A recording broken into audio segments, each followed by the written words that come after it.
Assalamualaikum warahmatullahi wabarakatuh.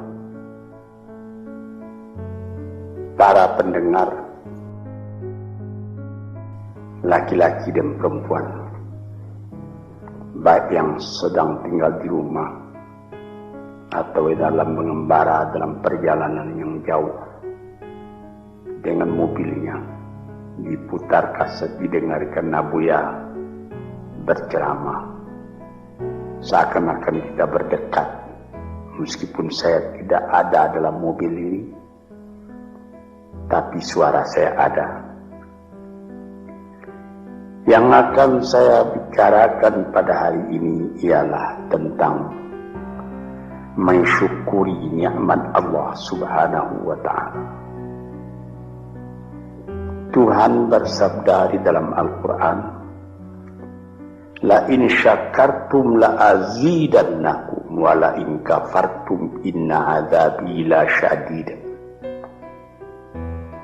Sesungguhnya jika kamu syukuri yang nikmat yang diberikan Allah kepadamu, niscaya nikmat itu akan ditambah lagi oleh Tuhan. Sebaliknya jika kamu lupakan nikmat itu, tidak kamu pedulikan, maka azab atau siksa Tuhan sangatlah pedihnya. Inilah ayat tentang syukur yang disebutkan oleh Tuhan di dalam Al-Quran. Sebenarnya nikmat yang diberikan Allah kepada manusia itu tidaklah terhitung banyaknya. Wa in ta'udu ni'matallah la tuhsuha. Jikalau kamu hendak menghitung nikmat Allah, tak dapat kamu membilang berapa nikmat itu. Ada alat-alat modern sekarang yang dipakai orang, komputer, yang dapat menghitung berjuta-juta, bahkan bermiliar dengan cepat. Tapi bagaimanapun cepatnya hitungan komputernya nanti sudah rusak dan nikmat Allah belum juga semua dapat dituliskan. Apa yang kita syukuri? Apabila kita mengenalkan nikmat Tuhan itu, kita menjadi kaya dalam batin. Kita tidak jadi murung dalam hidup. Sejak dari matahari yang terbit di waktu pagi, terbenam di waktu sore, di waktu senja, lalu berganti dengan malam, dan apabila malam sudah datang, bintang-bintang pun berkelap-kelip di langit. Itu pun sudah kita syukuri jika kita mengenal Dia. Di atas bumi sendiri pun kayu-kayu yang menghijau, buah-buahan yang renum masak, ikan di laut, deburan pasir ketika ombak mengempaskan dirinya ke pantai, pohon kelapa nyiur yang melambai di tepi pantai, dan segala macam yang lain yang susah buat dituliskan, buat diucapkan pun menjadi perbandingan, menjadi peringatan kepada kita bagaimana besarnya nikmat yang melingkungi manusia ini. Di dalam Al-Quran Tuhan pernah bersabda, wa khalaqna lakum ma fil ardi jami'a. Semua isi bumi ini kami sediakan buat kamu. Kami sediakan buat kamu.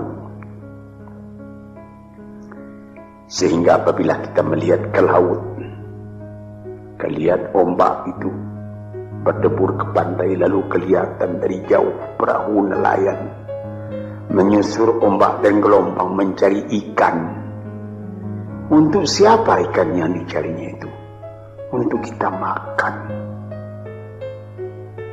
Apabila kita lihat padi menguning di sawah, kita tanamkan padi itu. Untuk siapa buahnya? Untuk kita makan. Pisang yang tumbuh di pekarangan rumah kita untuk kita makan. Malahan kalau kita lihat binatang-binatang berkaki 4, kambing, sapi, kerbau. Hei kambing, hei sapi, hei kerbau, mengapa kamu gemuk? Mengapa kamu jadi besar? Kami disediakan buat kamu. Buat kamu. Payahlah menghitungnya. Sampai kepada buah-buahan yang ada, mangga, rambutan, durian, makanan-makanan yang lain-lain, lazat dimakan oleh manusia.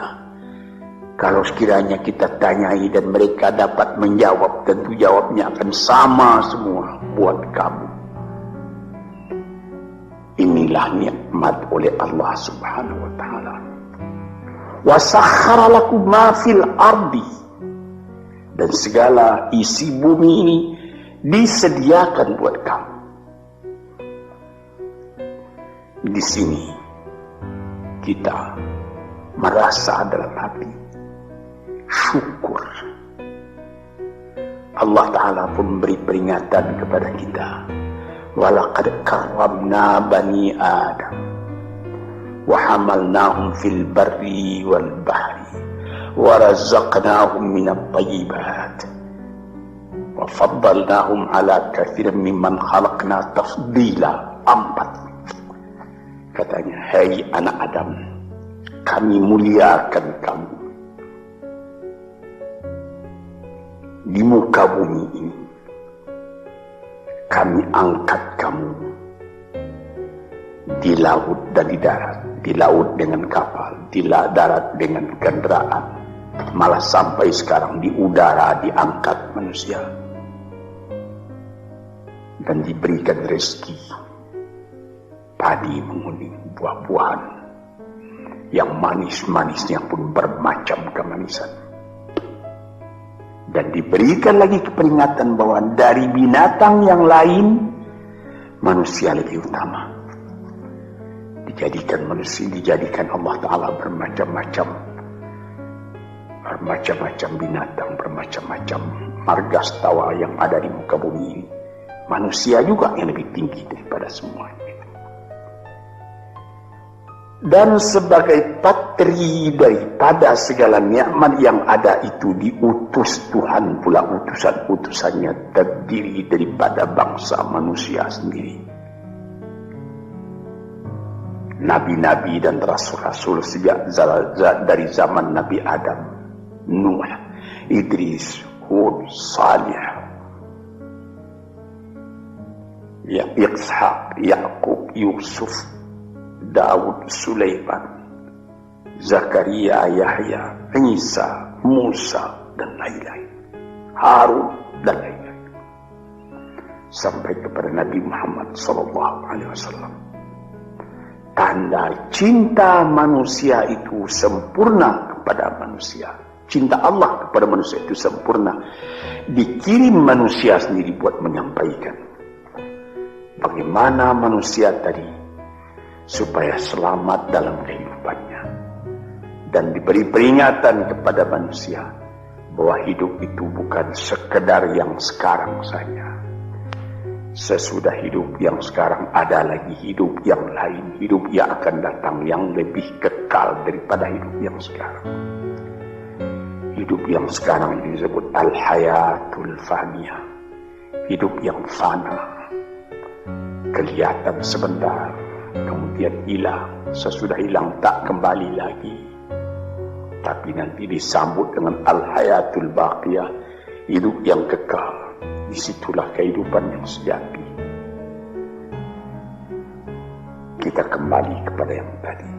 Mengenal hidup yang seperti ini saja sudah patut disyukuri. Kalau kita tidak mengenal hakikat dari kehidupan itu, apalah ubah kita dengan binatang.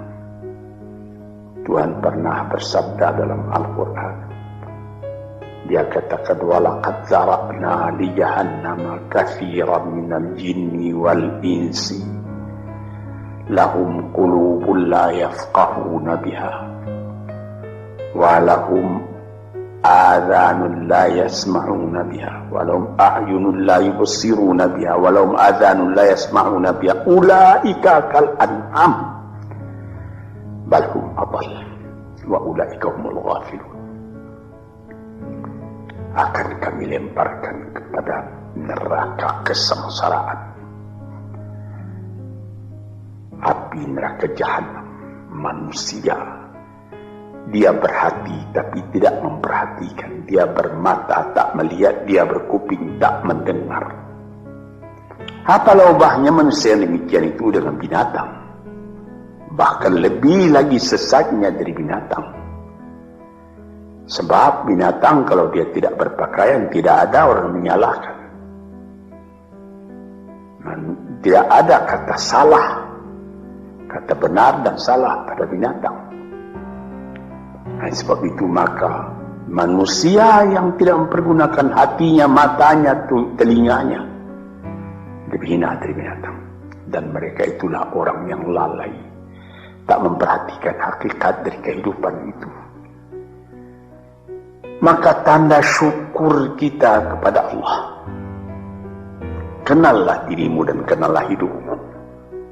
Dari mana engkau datang, di mana engkau sekarang, kemana engkau pergi lagi sesudah ini. Kambing, sapi, kerbau tidak membicarakan ini, dia cuma memikirkan makan. Manusia disuruh memikirkan ini. Taruhlah manusia itu tidak ada nabi, tidak ada utusan dari Allah datang, akalnya sendiri pun di dalam kehidupan itu hendak mencari juga jalan yang baik, hendak menjauhi juga jalan yang buruk. Tak ada orang yang menyukai yang buruk dalam hidupnya. Walaupun orang yang telah terlanjur berbuat buruk sekalipun, dia menyesali karena dia tidak dapat menahan dirinya. Sebab itu maka bersyukurlah kita kepada Allah.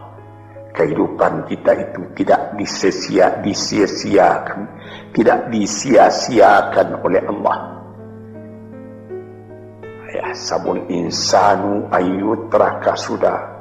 Apakah manusia menyangka bahwa dia akan dibiarkan saja, tidak terpelihara, berjalan tidak tentu arah? Tidak.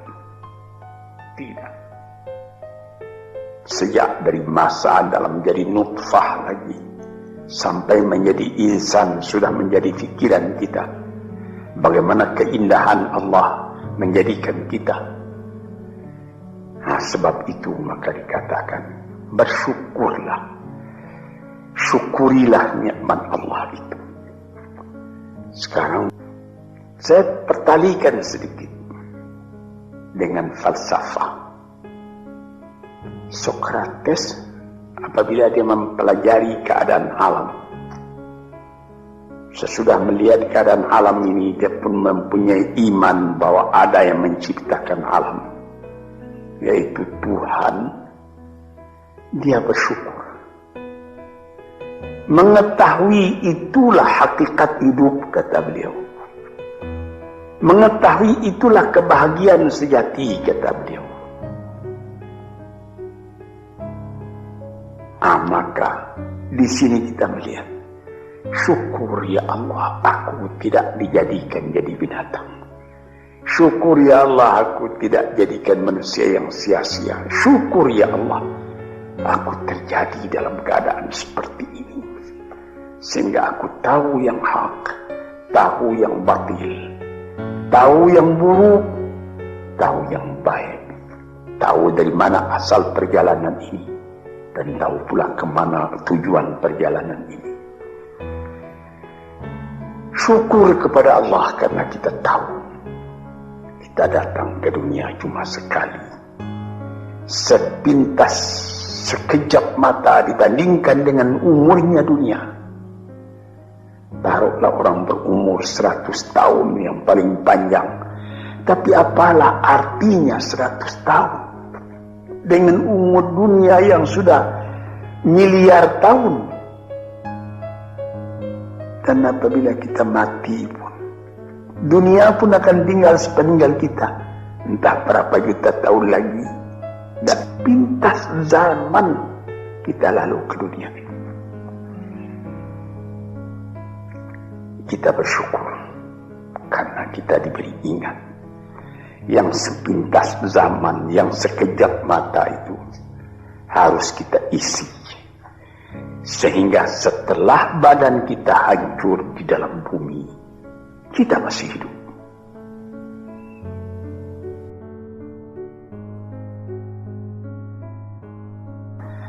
Kita sudah mati hancur di kandung tanah, tapi masih hidup.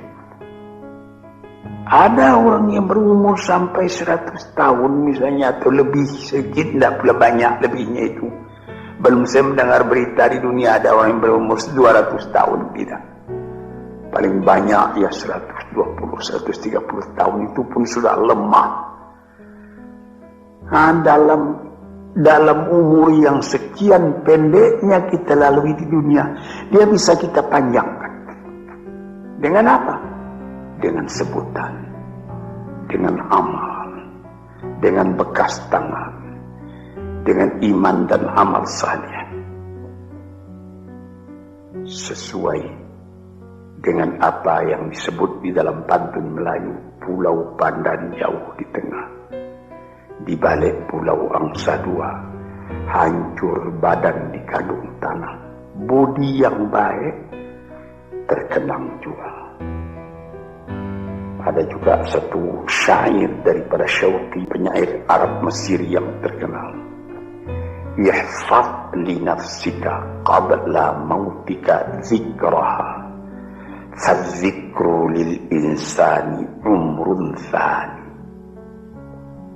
Sebelum engkau mati, peliharalah sebutan dirimu yang akan dikenang orang daripada dirimu.